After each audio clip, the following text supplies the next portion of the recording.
I'm Jenny Carlson here with Mike Baldwin. We're in Norman, where today we had a chance to talk to some of the defensive players from the Oklahoma football team, obviously in the aftermath of Travis Lewis's injury. Mike, what's going to be the biggest fallout from all of this? I think what everybody's missing is you're trading Travis Lewis for Javon Harris, because Corey Nelson he's going to probably be better.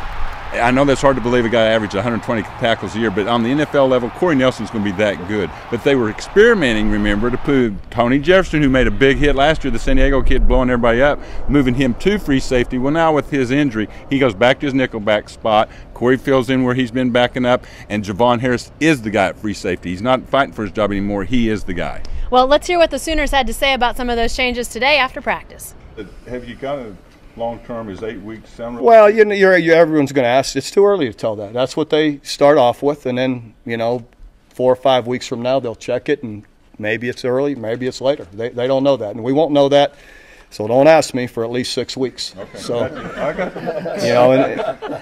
what it is. 5? Can I go 5? And what it is it's a little round bone. It's called a sesamoid bone that's in your ligament.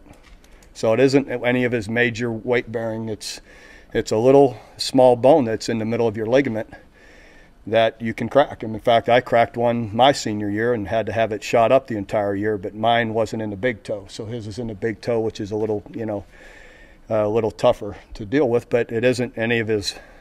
So not stress fractures, none of those major bones. It's just a little small bone that's in the middle of your ligament. Just happened on a free play? Just doing the Oklahoma drill, just kind of bracing himself to punch, which guys do about 100 times a day, and he just, some reason he felt it pop a little bit.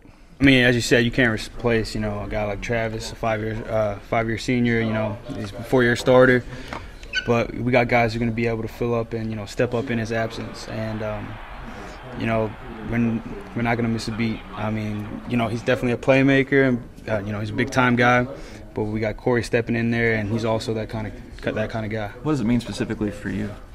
I run the show now. I got to make all the calls, all the checks, know the situations, communicate everything, and but it's something I've been working on, ever since the end of last season, and it's something I feel comfortable with. Yeah. I just told myself I had to get ready. Knowing all the linebacker positions, I knew I had to stay focused and know that, okay, I played well before, I know this position well, so I have to get ready and stay focused. So I already knew that if someone went down, or if any of us went down, that there's a linebacker right behind us just as good, ready to take that spot. The guy played, just incredibly well a year ago as a freshman, and everybody heard me rave about him in the spring. So he's up to it, and he'll meet the challenge. He has that kind of personality and that kind of makeup. There's no way around it. It's an incredible blow to us. I'm not going to deny that. Travis was a great player, so it definitely makes a difference. But Corey's a guy that has the kind of ability to step up and play there.